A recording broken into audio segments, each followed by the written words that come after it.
श्रीमद् भगवद गीता पहला अध्याय। श्री कृष्ण अर्जुन भावार्थ।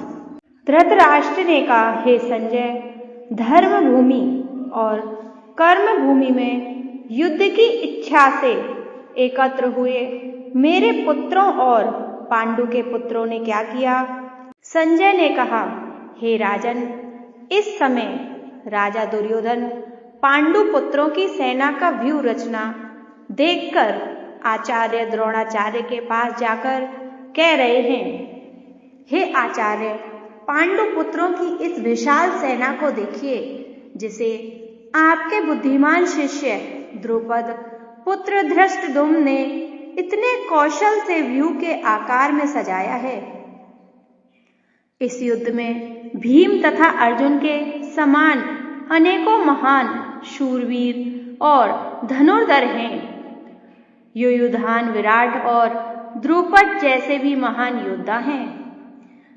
धृष्टकेतु, चेकितान तथा काशीराज जैसे महान शक्तिशाली और पुरोजित कुंती भोज तथा शैश्य जैसे मनुष्यों में श्रेष्ठ योद्धा भी हैं। युधामन्यु जैसे महान पराक्रमी तथा उत्तमोजा जैसे अत्यंत शक्तिशाली सुभद्रा का पुत्र अभिमन्यु और द्रौपदी के पुत्रों सहित ये सभी महान योद्धा हैं। हे ब्राह्मण श्रेष्ठ, हमारी तरफ से भी उन विशेष शक्तिशाली योद्धाओं को भी जान लीजिए और आपकी जानकारी के लिए मेरी सेना के उन योद्धाओं के बारे में बताता हूँ।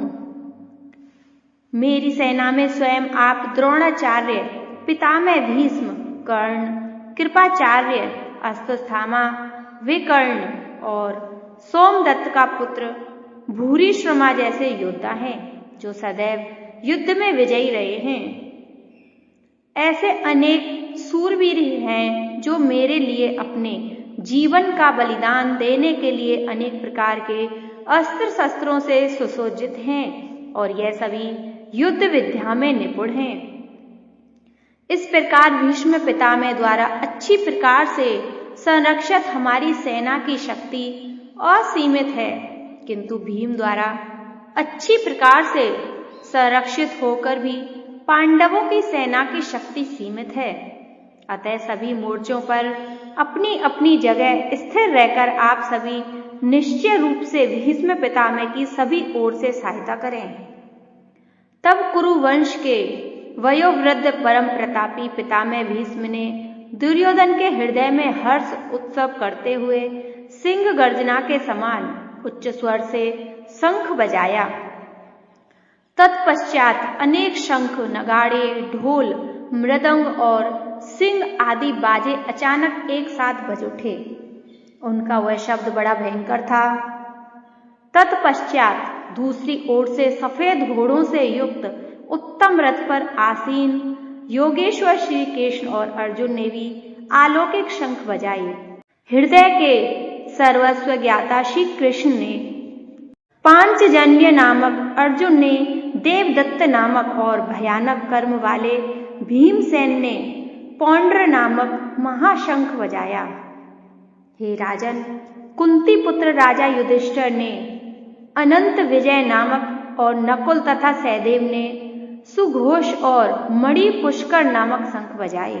श्रेष्ठ धनुष वाले काशीराज और महारथी शिखंडी एवं धृष्टद्युम्न तथा राजा विराट और कभी न हारने वाला सात्यकी राजा द्रौपद एवं द्रौपदी के पुत्रों और बड़ी भुजा वाले सुभद्रा पुत्र अभिमन्यु आदि सभी ने अलग अलग शंख बजाए।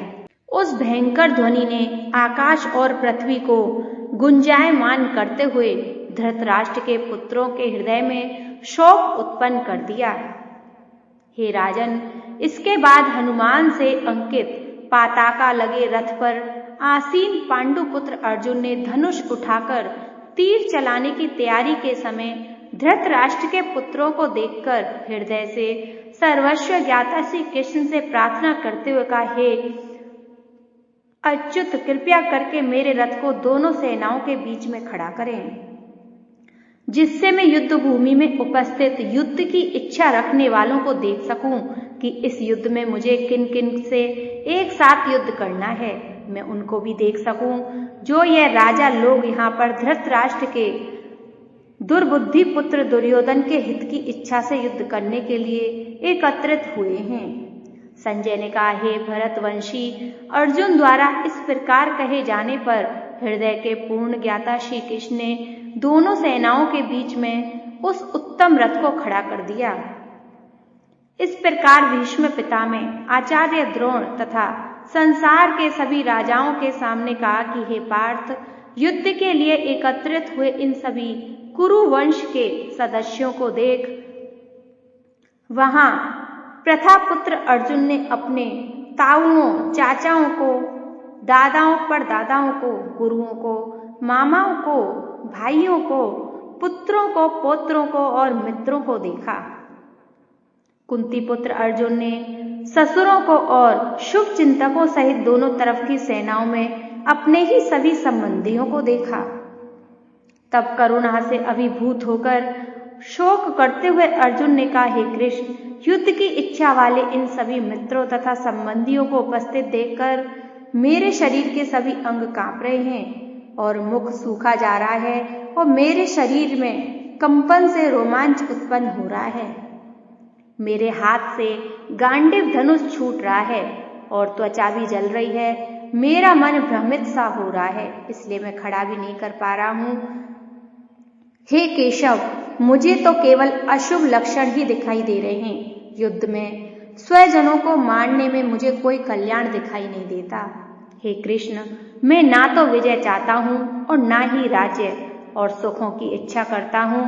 हे गोविंद, हमें ऐसे राज्य, सुख अथवा इस जीवन से भी क्या लाभ है जिसके साथ हमें राज्य आदि सुखों को भोगने की इच्छा है, जब वह भी अपने जीवन के सभी सुखों को त्याग करके इस युद्ध भूमि में खड़े हैं। गुरुजन, परिवारजन, पुत्रगण, पितामह, मामा, ससुर, पौत्रगण, साले और सभी संबंधी भी मेरे सामने खड़े हैं। हे मधुसूदन, मैं इन सभी को मारना नहीं चाहता हूं, भले यह सभी मुझे ही मार डालें। तीनों लोगों के राज्य के लिए भी मैं इन सभी को मारना नहीं चाहता, फिर पृथ्वी के लिए तो क्या ही करना। हे जनार्दन, धृतराष्ट्र के पुत्रों को मारकर हमें कौन सी प्रसन्नता मिलेगी, बल्कि इन आतिथियों को मारकर तो हमें पाप ही लगेगा। हे माधव, अतः मुझे धृतराष्ट्र के पुत्रों को उनके मित्रों और संबंधियों सहित मारना उचित नहीं लगता, क्योंकि अपने ही कुटुंबियों को मारकर हम कैसे सुखों को भोग सकते हैं। यद्यपि लोभ के कारण इन भ्रमित चित्त वालों को कुल के नाश से उत्पन्न होने वाले दोष दिखाई नहीं देते और मित्रों से विरोध करने में कोई पाप दिखाई नहीं देता। हे जनार्दन, हम लोग तो कुल के नाश से उत्पन्न दोष को समझने वाले हैं और क्यों न हमें इस पाप से बचने के लिए विचार करना चाहिए। कुल के नाश से सनातन कुल धर्म नष्ट हो जाते हैं तथा धर्म का नाश हो जाने पर संपूर्ण कुल में अधर्म फैल जाता है। हे कृष्ण, अधर्म अधिक बढ़ जाने से कुल की स्त्रियां दूषित हो जाती हैं। स्त्रियों के दूषित हो जाने पर अवांछित संतानें उत्पन्न होती हैं। अवांछित संतानों की वृद्धि से निश्चय ही कुल में नरकीय जीवन उत्पन्न होता है। ऐसे पतित कुलों के पितृ गिर जाते हैं, क्योंकि पिंड और जल के दान की क्रियाएं समाप्त हो जाती हैं। इन अवांछित संतानों के दुष्कर्मों से सनातन कुल धर्म और जाति धर्म नष्ट हो जाते हैं। हे जनार्दन, जिनका कुल धर्म नष्ट हो गया है, ऐसे मनुष्यों का अनिश्चित काल तब नरक में रहना पड़ता है, ऐसा हम सुनते आए हैं। कितने आश्चर्य की बात है कि हम लोग बुद्धिमान होकर भी महान पाप करने को तैयार हो गए, जो राज्य और सुख के लोभ में अपने प्रियजनों को मारने के लिए आतुर हो गए हैं। यदि तुम मुझ शस्त्र रहित विरोध न करने वाले को धृतराष्ट्र के पुत्र हाथ में शस्त्र लेकर युद्ध में मार डाले तो भी इस प्रकार मारना मेरे लिए अधिक श्रेयस्कर होगा। संजय ने कहा, इस प्रकार शोक में संतप्त हुआ मन वाला अर्जुन युद्ध भूमि में यह कहकर बाणों सहित धनुष को त्याग कर रथ के पिछले भाग में बैठ गया। श्रीमद् भगवत गीता के श्री कृष्ण अर्जुन संवाद में धर्म कर्म युद्ध योग नाम का पहला अध्याय संपूर्ण।